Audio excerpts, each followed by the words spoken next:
You're at risk. All of us are at risk. And I'm not talking about STDs, global warming, or terrorism.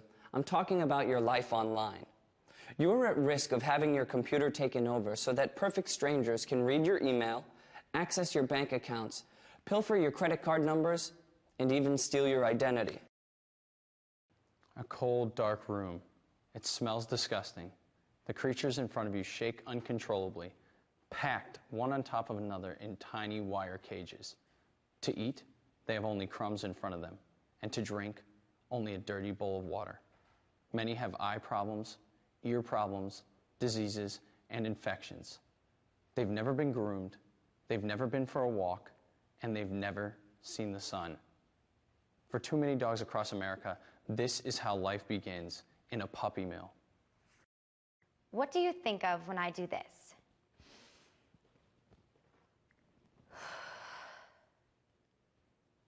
If you said yoga, you are absolutely correct. For 5,000 years, people have been practicing yoga in order to enhance their mental, physical, and emotional health. Gordon Parks once said, "I choose my camera as a weapon against all the things I dislike about America. Poverty, racism, discrimination." Parks, an extraordinary photographer, gives insight into my character, passions, and concerns in this one profound quotation. 6 months ago, my 78-year-old grandmother was quickly losing her independence. Severe arthritis in both knees hampered her ability to take care of herself. Shopping, getting around the neighborhood, even walking down her front steps was becoming almost impossible. Pain medications helped somewhat, but the side effects created their own problems. Then her doctor suggested acupuncture. My grandmother was skeptical at first, but she was willing to try just about anything. She did, and the results were miraculous.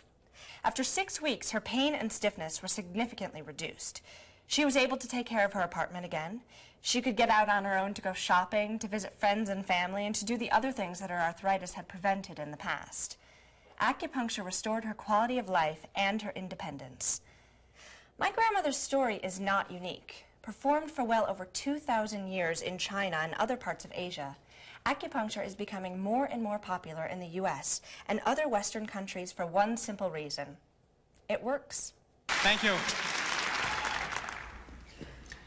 Distinguished guests, faculty, staff, students, ladies and gentlemen, and most of all, the class of 1996. I can visualize the scene again and again. 11:30 p.m., Saturday night, the 15th of August, 1992, Bombay International Airport, India.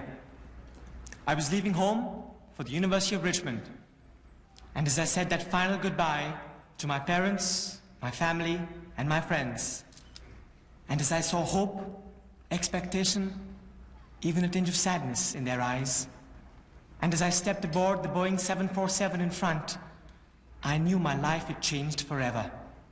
The next 36 hours on board the aircraft were a time of questions, of concerns, of tremendous uncertainty. Had I made the right choice in leaving my parents, my family, my home? Had I made the right choice in leaving my country, my culture, my background? Had I made the right choice in choosing the University of Richmond? And then, of course, there was that one nagging question, that one overriding concern. As one of only 3 Indian students on a Richmond campus of 3,000, would I ever fit in? My country was different, my culture was different, my experiences were different, my background was different, my language was different, my accent was different. Would I ever fit in? And so here I was, high above the clouds, grappling with these questions of culture, of interaction, of ethnicity. And what I didn't know was that 30,000 feet below on the ground, the world was faced with these very questions. The question of culture, the question of interaction.